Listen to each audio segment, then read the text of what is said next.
Series নির্ধারণী ম্যাচের আগে টাইগার স্পিনারদের নিয়ে সতর্ক লঙ্কানরা। শ্রীলঙ্কার কাছে প্রথম ম্যাচ হারলেও তানভীর শামীমদের স্পিন ভেলকিতে দ্বিতীয় ম্যাচেই ঘুরে দাঁড়ায় বাংলাদেশ। সিরিজ নির্ধারিত ম্যাচে মঙ্গলবার ৮ জুলাই পাল্লেকেলে স্টেডিয়ামে মুখোমুখি হবে দুই দল। তবে এ ম্যাচে মাঠে নামার আগে টাইগারদের স্পিন অ্যাটাক নিয়ে বেশ সতর্ক লঙ্কানরা। ৩ ম্যাচ ওয়ানডে সিরিজ এখন ১-১ সমতা। ব্যাটারদের ব্যর্থতায় প্রথম ম্যাচ বাজেভাবে হেরেছিল টাইগাররা, তবে দ্বিতীয় ম্যাচেই ঘুরে দাঁড়ায় তারা। কিন্তু এ ম্যাচ জয়ে দারুণ ভূমিকা রেখেছে স্পিনার তানভীর ইসলাম। দ্বিতীয় ম্যাচে তানভীর একাই তুলে নেন ৫ উইকেট। শামীম হোসেন পাটোয়ারি করেছেন দারুণ বল, মাত্র ২২ রান খরচায় শিকার করেছেন ১ উইকেট। মেহেদী হাসান মিরাজের ঝুলিতেও গেছে ১টি উইকেট।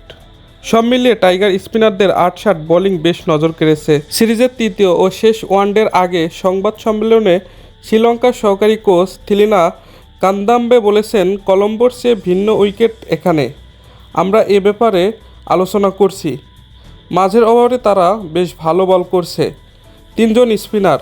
আমরা আলোচনা করছি কী কী অপশন আমাদের হাতে আছে সেই সময়টা উতরে যাওয়ার জন্য।